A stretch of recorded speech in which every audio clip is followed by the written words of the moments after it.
What's up, Spikes? Welcome to this episode of In Response. I am Bill, and I am here with my esteemed colleague Jan. And we are here today to talk to you about the new set for Flesh and Blood, the most anticipated set of February 2022 for a game that's created by Legend Story Studios. Correct. Everfest. All of the spoilers are officially done. We are filming the Monday after. So all of the spoilers were officially released Friday, and then there were the pack openings on Saturday. Yeah. And so now I believe we can talk about it. We're going to be just giving a brief overview of what the set is bringing to Flesh and Blood in general, what cards we're most excited for, and what decks we are least excited to play against with all of the new toys that they have been given. So Jan, let's kick it off with you. What is your most anticipated card for a deck that you want to play from this set? Oh, that's a good one. I honestly think it's a tie. It's either going to be Aether Wildfire for the Wizard deck. I haven't played Wizard a lot in a while, but Icelanders, I'm really excited to play Wizard again. And I realize that this card is bad for Icelander, but it's really good for Kano, and I'm excited to bust out Kano again as well. For those of you who haven't read, I'm assuming the card's been up on the screen. Yeah, we've probably rotated, done a little like cartwheel. A flourish, yeah. Have fun editing that.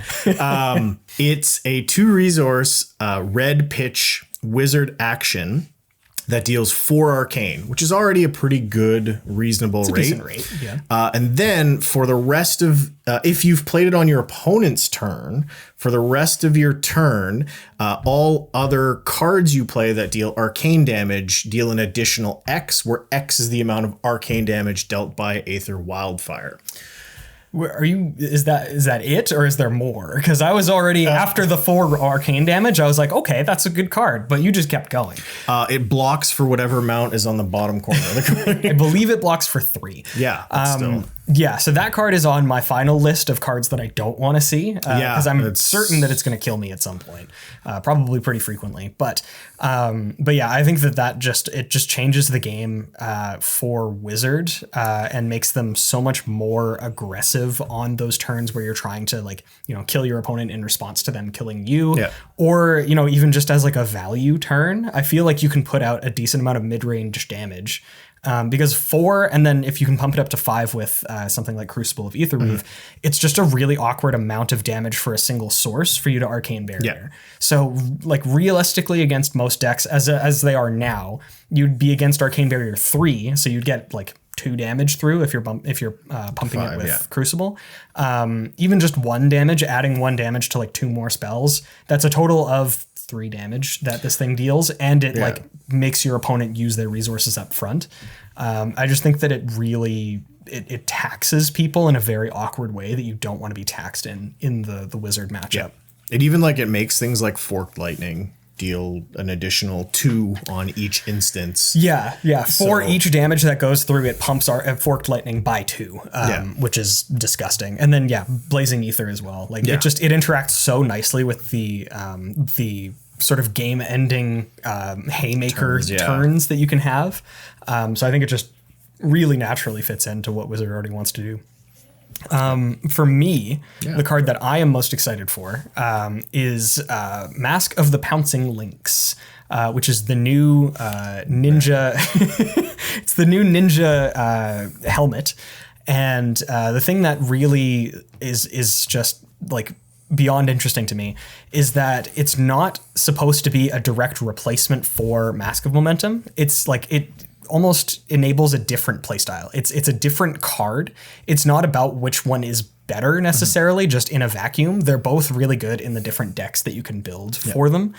And Mask of the Pouncing Lynx, especially for Benji and especially with his specialization, as I was saying before, where the new Wizard card taxes you in a really awkward way, or taxes your opponent in a really awkward way, I think that Mask and the new specialization for Benji both tax your opponent again in a really awkward way, where it makes them either save their equipment blocks for when it's almost too late, or it makes them fear your stuff more so that they're blocking up front. It adds an extra level of mind game that I think is really, really interesting. So I'm really excited to play this. I'm really excited to build a Benji deck specifically for Mask and Spring Tidings. I think that those are just going to be like ridiculous. I really can't be more excited for it. I saw that Red Zone Rogue opened one in his pack that he had, and I was like beyond jealous. Sweet. It's just so cool. I do want to admit, though, I kind of got ahead of myself. Let's just talk about Everfest. Yeah. Let's just talk about Let's bring it back. Yeah, back to what is Everfest. Roll back the clock We got slightly. so excited. Yeah. We forgot to share the essence of what Everfest is. Honestly, I am legitimately I'm like really excited for this set. Yeah, I'm very, there's so much about it, even down to the fact that it's new recyclable packaging. Yes. Like even just like the what the set itself is made out of has me excited. Let's give credit where it's due. Everything that I've seen thus far, like a lot of people were very concerned about whether or not they would be the real deal, whether or not we were going to have another, for those of you who follow Magic the Gathering news, Modern Masters 2015. Yes, I will say like for this specifically, I have very strong opinions because I used to judge Grand Prix. I played in the Modern Masters 2 Grand Prix in Vegas. Those packs were awful. Yeah. For so many reasons. You could actually open them, slide the cards out, and then put the cards back in. And even just somehow I was in a sealed event and the person next to me got 6 packs. None of them had rares. So they had to bring him 6 more packs.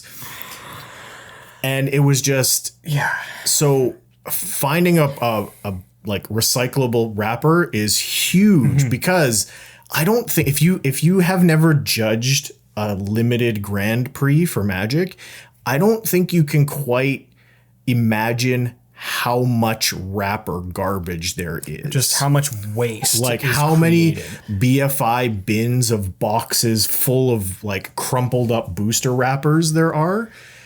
It's bonkers. There's no like this is so great. Yeah, if it pans out in the long run, I know a lot of people, at least from what I've seen, one of the main concerns is how well these will hold up into the future. Yeah. But from what I've seen, just from box openings and pack openings and stuff, they do seem to be like a slightly treated paper. It's not just like they're wrapped in printer paper. No, it's like closer to almost like not like a wax paper kind of thing, but you know, like wax paper is paper, but it's also covered in wax. Yeah, it's like how you can recycle like drink cups and stuff, like the fast food drink cups. It's not quite at that level from what I've seen, but again, anything is a step in the right direction. They seem to have the same sort of satisfaction in terms of opening the card, which again is super important. Like they open smoother too. Yeah, it's there's a lot of very fine detail that goes into making a new set of packaging, especially for people who are already familiar with card games in general. Like opening packs is really satisfying at its base.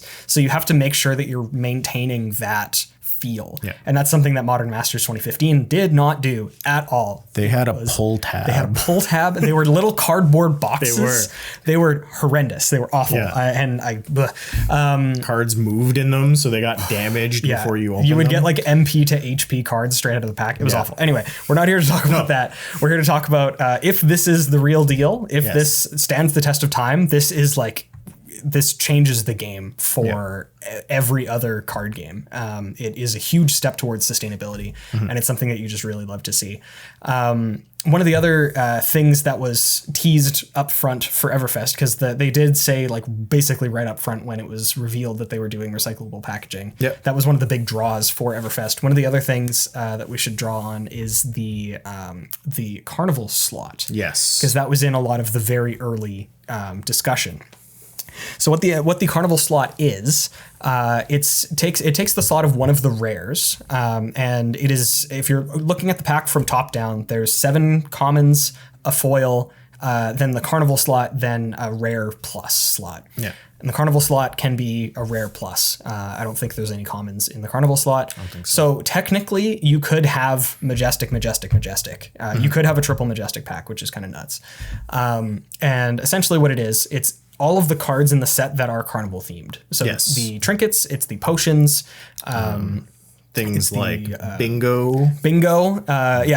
All of the non-item cards, actually, I mean, just all of the cards are generic, and all of them are carnival themed or carnival adjacent. So there's like, you can find rares like High Striker, you can find bingo. Trying to think if like knick-knack bric-a-brac is going to be one of them. I think it will is. be. It's fun to say. Yeah, because it's merchant related, and I think because the potions and stuff. So yeah, knick-knack bric-a-brac is almost certainly going to be in there. It's fun to say. It is. And so I think that's a nice change, because otherwise, if they didn't have that, one of the main things that I've seen people detract from the set is how many potions, items, amulets. There's a lot. If they didn't have a separate slot for them, then you could potentially get 2 potions in a pack. If they were in the same pool, which would feel like even worse. I mean, like, I don't really mind all the potions too much. I think in general I'm on board with all the potions. I'd have to go into depth on each one to like yay or nay it, but in general I've been like, oh, I can see where this potion functions. And I don't think any of them are just flat out unplayable. They have their place. I think a lot of them are interesting design space at the very least, and they have room to grow, which is the big thing. Coming from Magic, there's a very prevalent thought that goes through whenever you're looking at spoiler cards, and it's like, oh, you look at this card and you're looking at it like completely in a vacuum, just on its own, and you're like, this card is trash, this card is unplayable. Sometimes you're right, but also sometimes you don't necessarily in your immediate review of it, you don't think of the way that it interplays with other things and also how it could become better in the future. So I think adding all of these items is like fine. I'm not upset with it, and I think that a lot of them have room to grow, and some of them are just objectively like, if they can find a place, they're like maybe a little too powerful. Like Amulet of Echoes.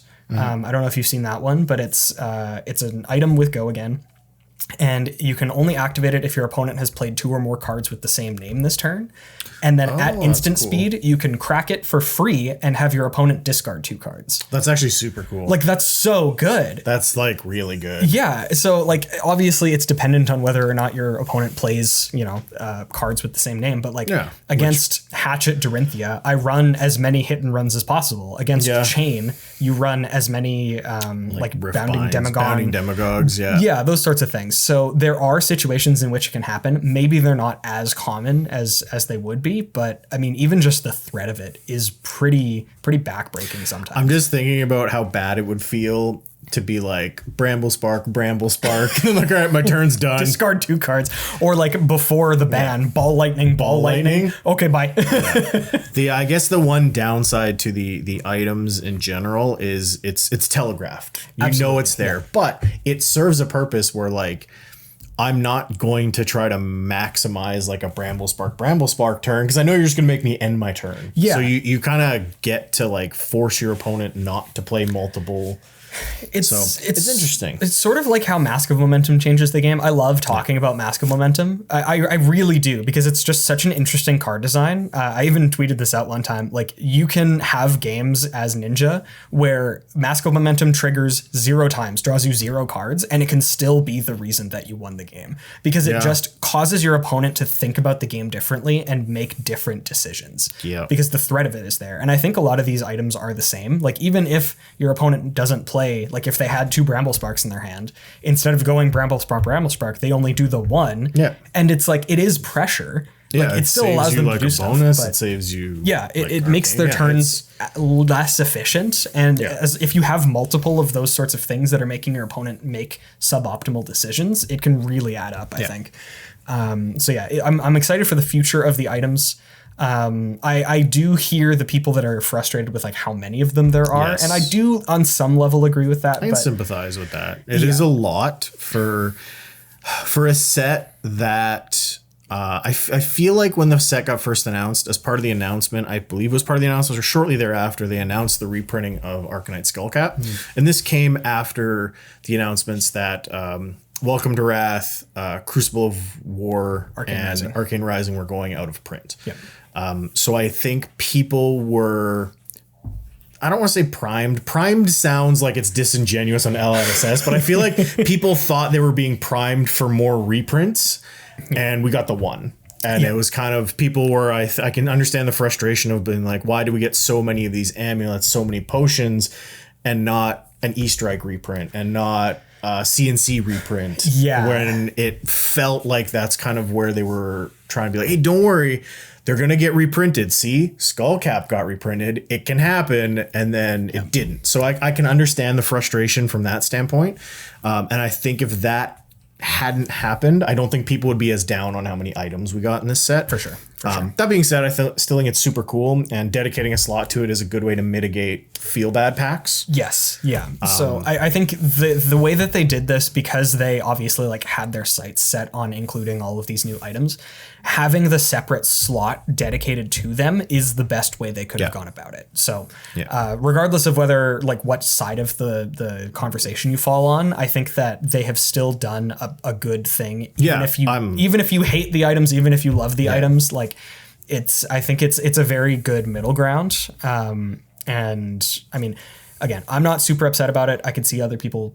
I've seen other people that are. Yes, we have seen some, but yeah, but not us. Yeah, not us. I'm very excited for the new cards, the items, and the new specializations. Yep. Something that I thought going into this was that every single hero was going to be getting a specialization. Yes. I was like pretty on that train, but it turns out that it was just, and this like actually makes sense, that it's just the heroes that were newly printed in Crucible. Which like makes sense. They haven't technically gotten direct help from anything. And they were just like dropped into the world. They were like thrown into the wolves in Crucible of War. I really like the help that they got. I think the important word in that sentence was newly printed. For those of you who ask, where is Ira's specialization? Ira was printed in the starter Learn to Play decks first. Ira was created before Welcome to Wraith was released. Yes. In the first ever event that like Legend Story Studios, or maybe just specifically James White, was like showing people the game, before Welcome to Wraith existed, there were Ira welcome decks. Yeah. So that's like why Ira got she got a specialization in Crew. Yep. She got Whirling Mist Blossom, although that may have been in her welcome deck. I don't know. Who knows? I don't know the deck list for it. Tell us in the comments. Yeah, but yeah. So newly printed heroes. So it was just Datadol, Benji, KO, and Kasai, and I think each of them, their specializations are like they fill a really interesting gap for them. I'm thinking about it now, and I'm going to mention it here before it's mentioned in the comments. What about Kevdeen, or how you pronounce his name? The Merchant. So yes, he did. He did technically get support because he has one of the he has things that he generates copper. Yeah, there's things that generate copper. There's things that care about generating copper, because like his support in Crew was technically cash in, where you can destroy copper or silver or gold. But like Merchant got a new legendary, one of the 3 legendaries. We don't have the image for it, and we don't remember what the wording is. So I'm just going to say that there is a legendary. One of the 3 legendaries is a Merchant legendary. Yeah. So he did get support there. He got like Knick-Knack, Bric-a-Brac, and a couple other Merchant cards just in general. So he didn't get a specific specialization, but I feel like that sort of fits in with how Merchant is right now. Like they're just a very generic class. And they don't have class cards yet. No. They're like all of the cards that care about things that care about like money, copper, silver, whatever, they're all generic cards. There isn't a specific Merchant card type deal. So there we go. Before you comment, we did catch it. We did acknowledge. We did say all the heroes that got firstly printed, but I remember, I think it's Kevdeen or Kavadian. Yeah, Kavdeen, I think is his name. But Kavadian from now on. And then I guess since we're doing a technicality, Shyana did not get a specialization, but I was certain from the beginning that she wouldn't anyway. Her whole thing is using other people's specializations, so it feels weird that she would get one of her own.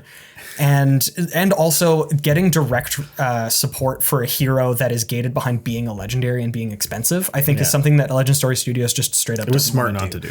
I support it 100%. So it wouldn't make sense if she got direct I was shapeshifting. gonna say I don't want to necessarily sidetrack the discussion, but I just thought, I was like, what if she got a specialization that let you search your opponent's deck for a specialization? Oh, that's a rules nightmare. Yeah. That would be horrendous. Yeah. But yeah, that'd be crazy. Hit us up. We're good game designers. But yeah, so what have we touched on? We touched on the carnival slot. We touched on our favorite cards. Most looking forward to cards. We can briefly talk about the new heroes, I suppose, that were introduced. People were very excited for them. Yes. Let's start with the star of the show himself, Bravo. He's very different than like Bravo Showstopper. He's the star of the show now. He's not stopping it. He's starring in it. He's like the most different in terms of just general feel and and execution from the other heroes, because like we have Valda, who's a guardian hero who cares about seismic surges, which isn't like out of the ordinary because we already had tectonic. It's like kind of it's a guardian thing that hasn't been focused on. It's a guardian thing. And then we have Icelander, who's a wizard, and she also cares about ice stuff, but she's still like basically just a wizard. She's a little bit more control-y because of her effect. But like I think that Bravo, if you look at Bravo Showstopper, even then Oldhim, and then also Bravo Star of the Show, like it's almost the most extreme metamorphosis. Yes, for these heroes. Like the fact that he has access to all three elements is crazy. So as you can see saw on the screen, Bravo Star of the Show is an elemental guardian hero, 4 intellect, 40 life. Only comes in adult. Does not come in a young form. Hero.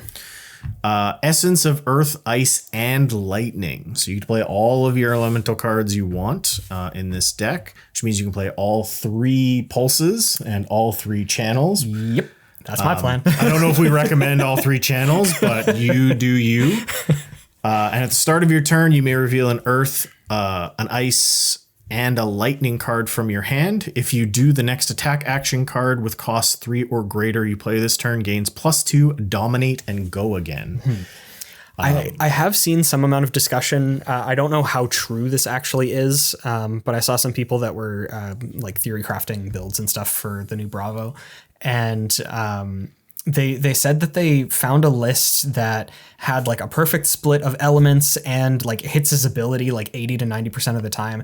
And that definitely feels Magic Christmas Landy to me. I feel like personally, I don't play Guardian. So like I don't really have a personal interest in cracking the code that is Bravo Star of the Show. I feel like it's a deck building nightmare. It is. And it's one that I'm not invested enough in the class to want to try to tackle. Yeah. The way that I'm tackling it, the way that I actually personally want to build this deck is to just run triple element and make that a thing. And then also use the new chess piece, Earth and Bounty. Because each of the elemental, like there's an ice card and a lightning card and an earth card that all draw cards if they're played from Arsenal. So I like that because then it creates seismic surges. You get to like benefit a little bit more, and you're like cycling through your deck. And for Tome of Harvests. Yes, Tome of Harvests. Tome of Harvests then now also makes 3 seismic surges. That's actually pretty good. Okay, like I can see how that's... It seems pretty good. I don't know if I care as much about getting his ability off every single turn. That feels like overkill and is probably not super reasonable. Yeah, I mean, I guess I feel like a world where you can play Tome of Harvest to draw 3 cards, make 3 seismic surge, but you also somehow are still playing like Channel Lake Frigid to slow the game down. Feels, I don't know if fun's the word. Feels like a thing a lot of people are going to enjoy and a lot of people are not going to enjoy. Very aggressively. But yeah, so I think that Bravo is going to be a really interesting ability, or a really interesting hero to build around with a really interesting ability. Speaking of Guardian heroes, I guess we'll keep the topic on. So yeah, we're just going to keep segueing straight through into Valda Bright Axe. She is only a young hero. The remainder of the heroes are only young. Yes. Bravo Star of the Show is the only adult only. And I guess that's the other thing when you're thinking about deck building with the new Bravo is he's only playable in Classic Constructed. Yes. So you're playing with a much larger deck and you're also playing with a sideboard. So I think that is actually going to make maybe deck building a little easier. And I think that's where people are saying saying like, oh, you're getting consistency in the list, because by default I think blitz. So when like it's saying, oh, we're hitting a thing 80% of the time, I'm like, 2 copies of each card does not sound likely in a 40 card deck. Like, good luck. But I guess 3 copies of specific cards in a 60 card deck gives you kind of a better. You can sort of hone in on it a little bit better, but yeah, I think that Valda, we'll just go over who Valda is. We'll introduce her to you. So she's a young guardian hero. She has 4 intellect and 21 health, which is crazy. And then whenever an opponent draws a card during an action phase, and it is any action phase, create a seismic surge token for each card drawn this way. And then at the start of your turn, if you control 3 or more seismic surge tokens, cards you can own with Crush gain dominate this turn. So like that's a pretty nice extra bonus. It's I think the main draw is definitely the just whenever anybody draws, or whenever your opponent draws a card at any point, you create a seismic surge. I guess not the card for their turn, but like, off of but card in an action phase.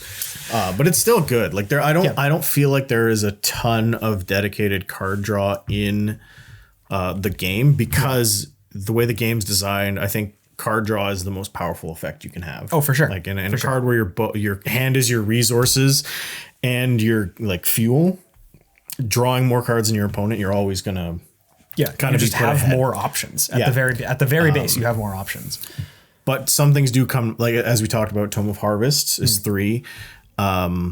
Aetherwind Tome for wizards. Yes. And specifically because it says an action phase, if they do it on your turn, you still get the seismic surge tokens, at which point they could theoretically push you to the 3, which means if they don't kill you, because I don't know, you have 21 life, now your attacks gain dominate with Crush, and you're like, haha, die, puny wizard. And that's what happens. You die because you're a puny wizard. Exactly.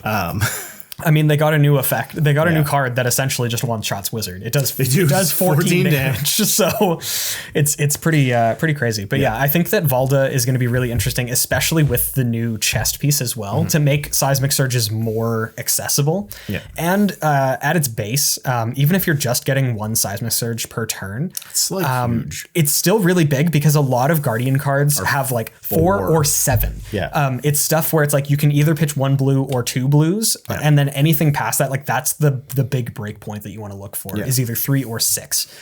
Yeah, there's a bunch one of those Crush cards from Bravo is, I know it's 4 and it attacks for like 5, 6, 7 or something like that. Being able to play that off of a single blue is so good. It's a huge break point to look after. And then anything past that, if you were able to get 2, that's gravy. Like it just means that you can do other stuff. You can activate, I don't know, you can activate Crown of Seeds or Tectonic Plating or something. Like there's obviously, I'm overlapping a little bit with my strategies saying, you can run the new chess piece, but you get what I'm saying. Like it just gives you more things to do, more agency, and more decisions.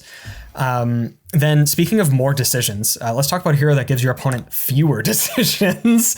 Icelander, who we talked about already a little bit in our shorts. I'm going to say this now, and it may be, I don't know if everyone's on board with this sentiment or if people are against this sentiment. And I mean this in the nicest way, Legend Story Studios, please don't be mad at me, but I hate this name. I'm so sorry. It's such... it reads to me as Lysander. Because just the capital I looks like an L. It's like an L, or it's like Islander is like, okay, that's maybe what it is. And they're like, no, it's Icelander. Ice from Iceland. From Iceland. Someone who is from Iceland. Yeah. I actually have a friend of mine who's a linguistics major, and I was talking to her about this, like as it was spoiled. And I'm like, how do you think this is pronounced? And then, cause it was through Card Market, I think. They're the ones that spoiled it. And their spoiler video just said, meet Icelander. I'm like, oh, that's so boring. Yeah. But yeah, anyway, outside of that, we can have our differences on that. For the card herself. Yes. I'm excited for the card itself. Yes. Yeah. So she is also a young hero, as we were saying. And she has 4 intellect. She's an elemental wizard hero, and she has 18 life, which makes sense. She's a little bit more hardy than Kano, which is interesting. Still has less than 20, but even the +3 is like, it gives you a little bit more. From Iceland. Yeah. Harsh winters. It gives you just a little bit of extra room to work with. And if you hadn't caught on, because we've been saying a lot about ice, she does have Essence of Ice. She does. So she can play some of the ice cards.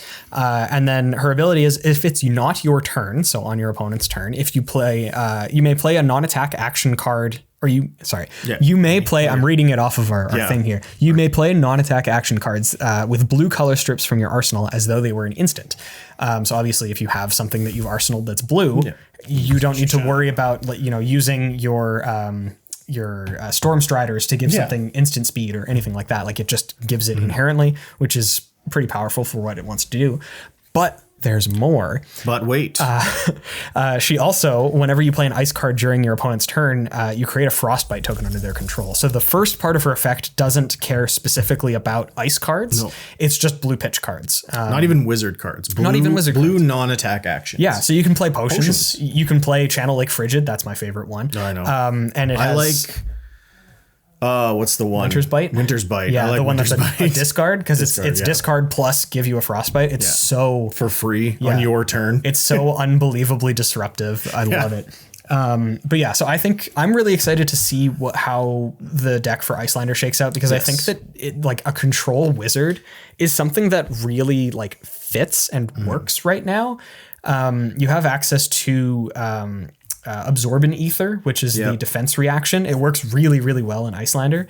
I think having more of a turtle strategy where you're sitting back and you're getting sort of mid-range damage, we were saying earlier with Ether Wildfire. Yeah. Ether Wildfire fits perfectly into a mid-range or more defensive strategy, because it makes that one turn where, if it would be a decent amount of damage but nothing really insane, you start it with an Ether Wildfire, and if they don't block, say they only Arcane Barrier 2 of it because they want to Arcane Barrier more, it adds +3 to all of your other tiny things. Yeah, that if you've pumped them, or it adds +2, or it adds even just incidental. So if it goes through, that's the thing, at 2 damage, it's basically like you've paid to activate your Crucible and your Metacarpus nodes for free, and then it's just free on everything else. Yeah, you paid once and now it's free for everything else. And if your opponent just doesn't respect you at all and lets it go through for 4, or if you Crucible at 5, then a blue zap that you can cast at instant speed from your arsenal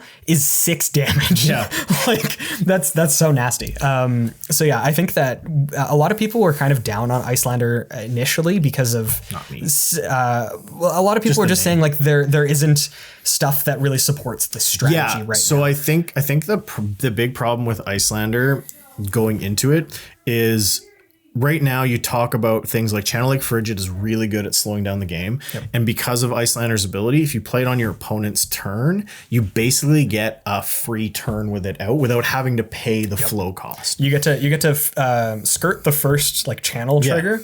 And it also gives them a frostbite. Yeah. So it taxes all of their things by 1. You do it at the start of their turn. They get to take an action. But after that, you play it. It taxes all further actions and gives them a frostbite. Yeah. And then if you get to pitch an ice card on your turn, it stays around for a turn. Yeah, I love it. I really think that's really great way to slow the game down to more the speed that you want to be playing at as Icelander. Winter's Bite, as we said, is massively disruptive, even if you are playing the red version on your turn, which you should be, because you want ice cards for your Channel Lake Frigids. Oh, absolutely. Because could you imagine? Oh my goodness! Could you imagine you play the red Winter's Bite on your turn, and then Arsenal a blue and pass, and then at the start of their turn play the Arsenal one. So it's have a frostbite, maybe pitch 3 cards. Can that be my turn now? There's just so much of an opportunity to time lock your opponents and just make it so that they have so many non-turns. I think that power of it really can't be understated. Yeah. The potential is there. And I think the problem that people see, or the thing that people kind of run into, is it's okay, that's great, but how do I win? Yeah.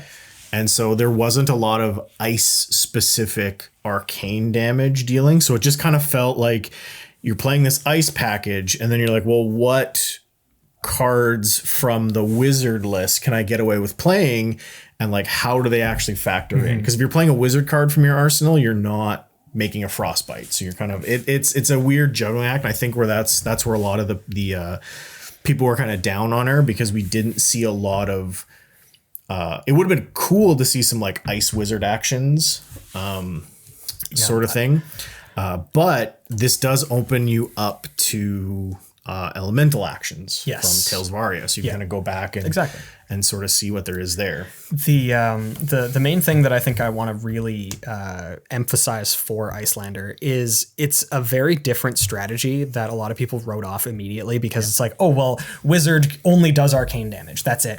A lot of the cards that were introduced in Everfest, they do arcane damage, but they also like have additional utility, which is kind of what Wizard needs to not just be a coin flip hero. Like right now, a lot of people are frustrated because Kano does one thing and it's count to 20 in various ways, but he counts to 20.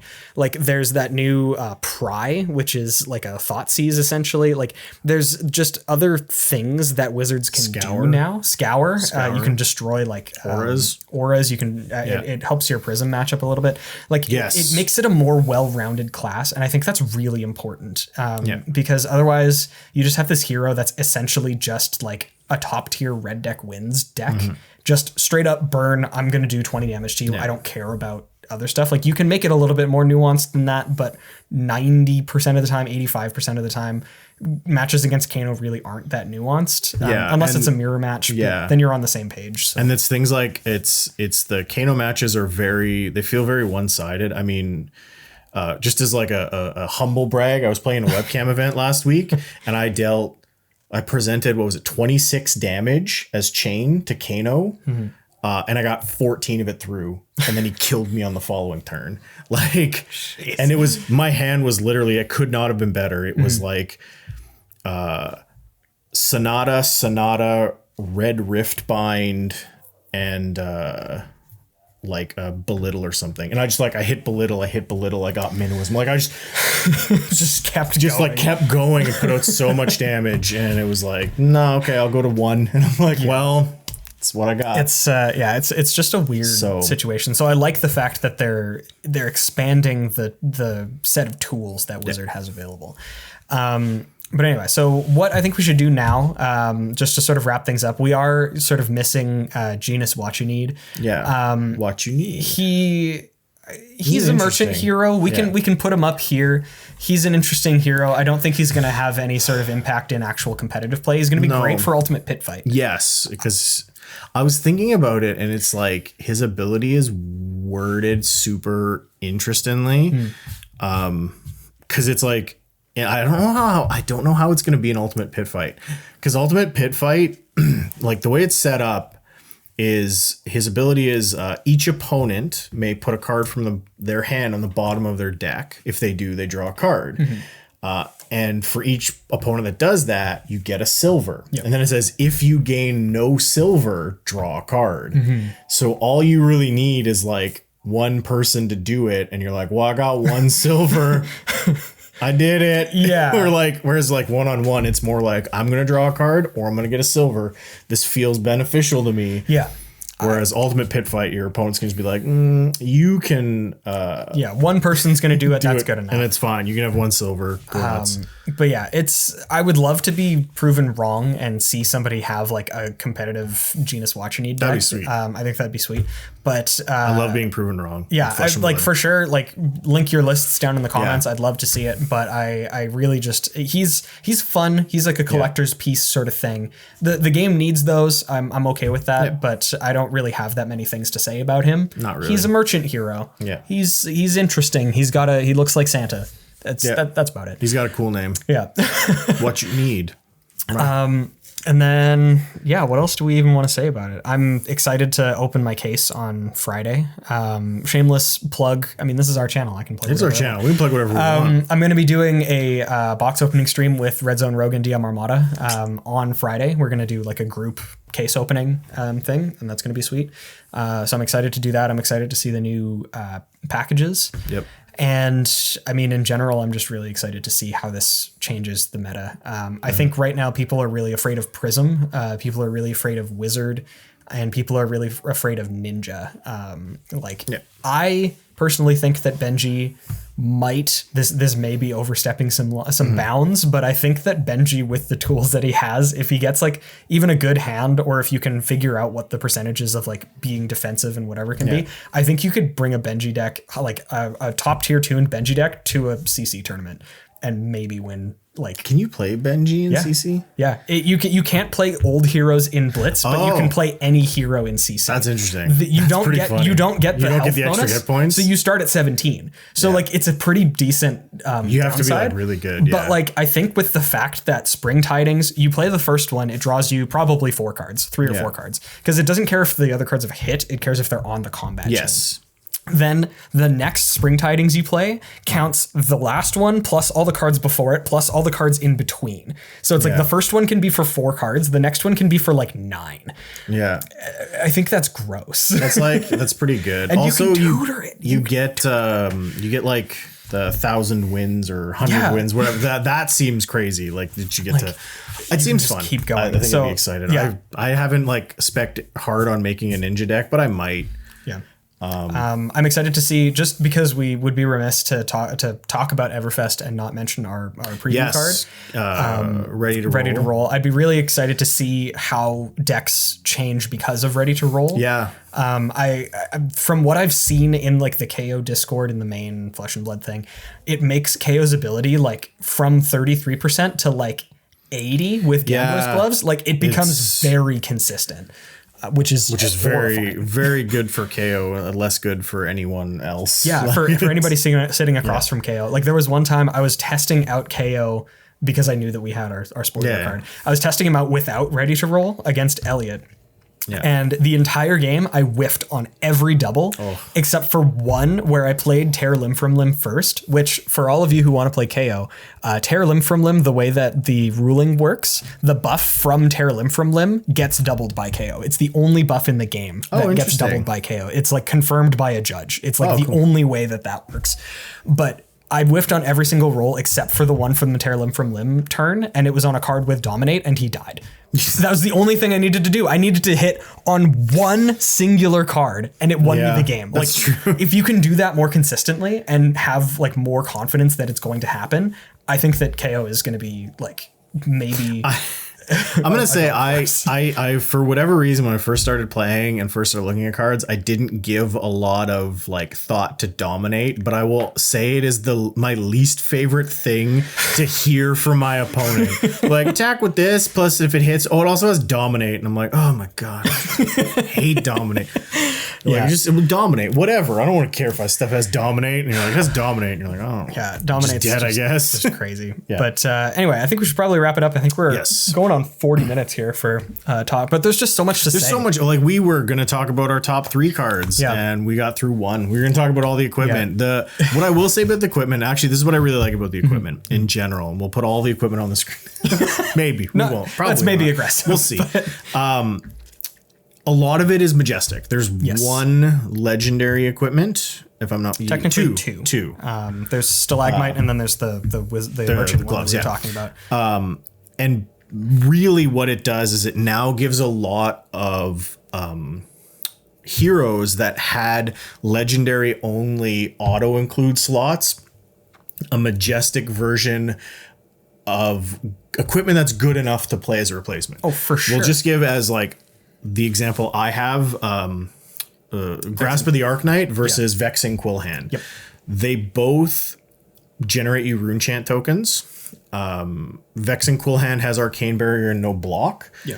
Whereas Grasp blocks, but it's like, it's better than many other gloves you're going to play. Because if you're playing Viscerai, that's 2 rune chants, which is just free. He has so much synergy with just sheer things that number make of rune chants. Yeah. Even I like maybe wouldn't play them in Briar, but they're one of the few things where Runeblade is in that position where, you know, you don't have to play Null Rune Hood because you have Crown of Dichotomy. Like whether the activated ability on Crown of Dichotomy is a thing you're going to do or a thing you want to do, it doesn't matter. It has an Arcane Barrier, which means it's better than Null Rune Hood. Yeah, exactly. And you have the same thing now with Null Rune Gloves. Whether you want to activate these or not, you should. It's 2 points of damage. It doesn't matter because it has Arcane Barrier. Yeah. It's really nice that I would still love to see more equipment in the rare slot. I think that rare equipment is something that should be more common. Not, that's a funny joke, but turn of phrase. But right now we have rare. We have the Arcane Lantern is rare, and then we have the weapons from crew initially that were also rares. I think that we could probably at some point see rare helmet, rare chest piece, rare gloves. That sort of thing. I think we need something between, if you're looking for a helmet to block, there needs to be something between Iron Rot helmet and Arcanite Skullcap. There has to be a viable medium that maybe it blocks for 2, but it has temper. Yeah. Maybe it blocks for 1 and has Arcane Barrier. There's got to be something that's not, because I think that's where people are finding the barrier into the game is even with the Arcanite being reprinted in this set, I don't imagine we're going to see a drastic decrease in the price of Arcanite Skullcap. I think it's still going to be probably around 150, at least north of $100. Unpopular hot take, and Bill can back me up if he wants on this. I don't think Arcanite Skullcap's as good as everyone says it is. I have said multiple times, Arcanite Skullcap is not actually a good card. It's fine. It's just the only thing that blocks for 3 that fits on your head. Yeah. It's that's it. That's the only upside. Yeah. The arcane barrier on it is largely irrelevant. And I've had conversations because in the matches you want arcane barrier 3 is against Kano, and Kano starts at 15 life. Yeah. He's already 5 life lower than you. So you have to take 6 damage and deal no damage to them to turn on your arcane barrier 3. And I do not think that's a good place to be in. No. But yeah, so I hope at some point they do start printing more options for that in between. But I think this is a really good step in the right direction at the very least for these majestic equipments for a lot of these classes. But anyway, that will just about wrap up all of our thoughts on Everfest. And that's the thing. We have so many thoughts on this. There's so many cards. So many of them are amazing. One I'm going to mention just for you to check out is Icelander. Swarming Gloom Veil. Yeah. I love Runeblade. All the Runeblade cards I've seen are sweet. All the Warrior cards are insane. All the Guardian cards. I think a lot of the cards in this set are super powerful, and I think in general this set is going to change the landscape of what we see. It's going to have a pretty big impact. So I'm really excited to see how all of this shakes out. Yeah. Hopefully we see some respite from the Runeblade winter that we've kind of been seeing lately, but when was the last time Runeblade? Okay, Briar. It was everyone's before that was changed. Yeah, everyone's Runeblade Winter, and then you're who won Calling Vegas? Prism. Who won? Well, yeah, but that was Italian Nationals. Kano. They came from nothing. They were the dark horse. Yeah. It was 50 or 60% Runeblade in the rest of the meta. But anyway, I hope you guys are just about as excited as for Everfest as we are. Let us know down in the comments what you think is going to be the most impactful card from the set, or just your favorite card from the set.